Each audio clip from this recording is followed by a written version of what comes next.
With music therapy, the gap between the art and science is bridged.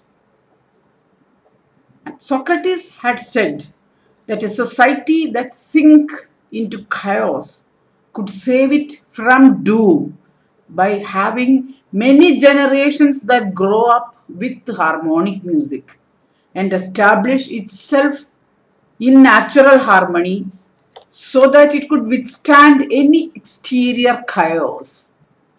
Socrates said this, but this was being practiced in India even before Socrates. That is the important part of it. So that is the value of music therapy in India.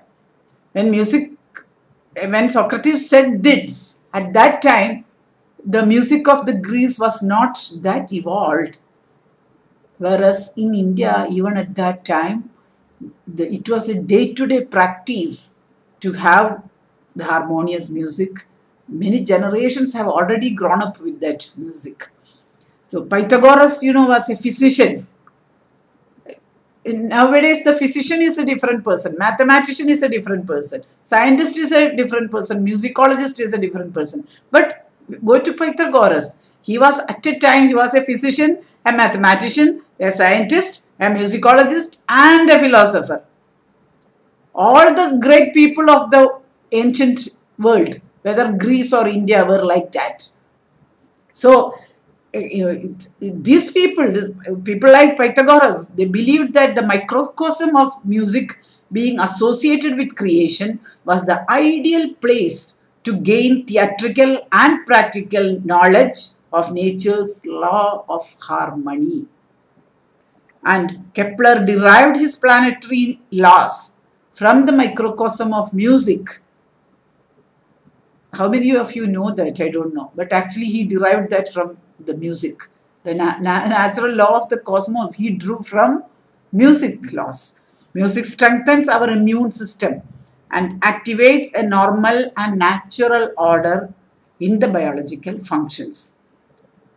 There are some worldwide common facts about music, whether it be in India, China, Egypt, or in Greece. One thing is that basically in all these places it evolved through spiritual practices. From the quest to know the truth, which some people call God, maybe to praise God, or maybe to recite some verses or bhajans or something like that, the choir music, whatever.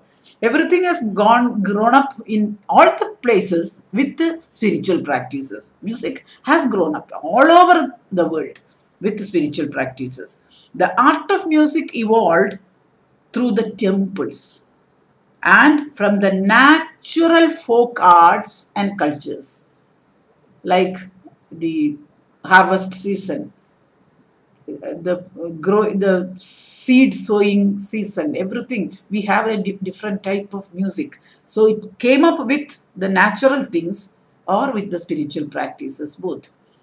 Music anywhere in the world basically was performed during festivals and ceremonies. In these respects, music is ubiquitous. Like nature is the same all over the world. So there are several instances in the world literature where a disease is said to be cured by a divine touch or by a divine music.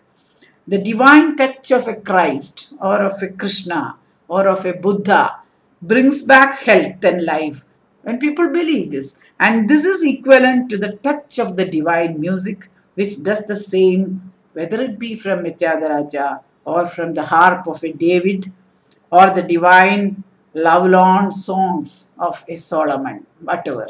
Music has got that healing power. Krishna's flute and Saraswati's veena, everybody know that. These are all powerful instruments to bring about a total transformation in the listeners. And the mental calm and ease of tension leads to physical well-being, since the mind-body complex works as a single unit. Apart from the therapeutic benefits of music, which is used by medical institutions the world over, the music culture has other benefits on the personality development. Most of our great musical personalities have the benefits of this effect. You yourself can look at that actually. The Farlow music therapy services have given certain goals for music therapy. Actually, if you think deep, it is very important to have music from that point of personality development in yourself first, then the people who come around you. One is the communication skill. What is a communication skill? You have to improve the expressive language, the ability to communicate your thoughts and feelings. That is what you call communication, no? You have to improve the expressions of the language. You have to improve the receptive language. That is to understand what other people are speaking. That is the receptive language ability. Then improve your own speech, your own verbal communication. Then promote the effective use of non-verbal communication. All these are communication skills that one has to develop to communicate effectively with another human being. This could be, actually communication skill could be either through writing or through oratory speaking abilities, musical abilities, then through mudras, abhinayas and mudras. All these things are the communication skills which Indians developed thousands of years back. So communication skills we had developed very early. Then the academic and behavioral skills, what are they? That is, one, encourage the ability to imitate another thing. Then improve the ability to comprehend the written language, the lipi, the script, understanding the script, the comprehension of the script. Then improve the ability to count and associate the numbers with concepts. Sankhya with Akshara, Sankhya with the concepts or the ideas. Like that the Sankhya Shastra developed. Then improving the ability to discriminate the colors, the Varna. Then to promote the reality orientation. Improve your memory skills. Enhance on-task behavior. Whatever work you are doing, you have to enhance that behavior. No? If you are sowing a seed, you should know everything about that. Sowing a seed, how the seed grows, how it in which season it should be done, what all things the seed needs to grow properly, all this. So you have to know that. Unless you know that theory part, you cannot do the practice. So the people who say that he is only a theoretician, he is not a practical person, they are totally mistaken. Unless you know the theory well, you cannot do the practice well. You can do something, that's all. So theory and practice should go hand in hand together. Then improve the ability to follow the directions. Somebody gives you some directions. If you don't know how to follow the directions, how are you going to succeed in life? So that thing, how to follow the directions, then increase the participation. When you are given a job, you participate in that, get involved in that. All these things are very important. And decrease the interference behavior. Now, when I give when we make a curriculum or something like that, when we give a part to some person, there's a division of labor, no? You give a part to another person. Usually, I do not interfere with that. It is their job to do their work properly. I do not usually interfere with that. Only when they have a doubt in that and they come and ask, I give that response. Because if you give advice without they asking for the help, they will definitely say that they are interfering in everything.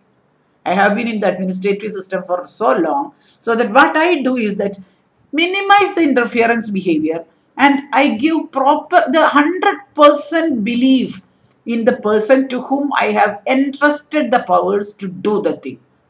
And when that person finds it difficult, I will be always there to help them out in the thing.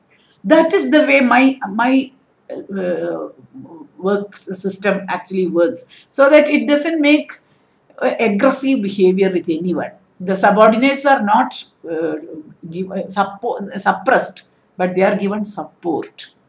They are not suppressed, but they are given support. That is the system. Then promote the ability to complete the activities of daily living. Day-to-day activities, you have to know how to carry out day-to-day activities in every profession properly and thoroughly. So these are the things what you call the academic behavioral skills.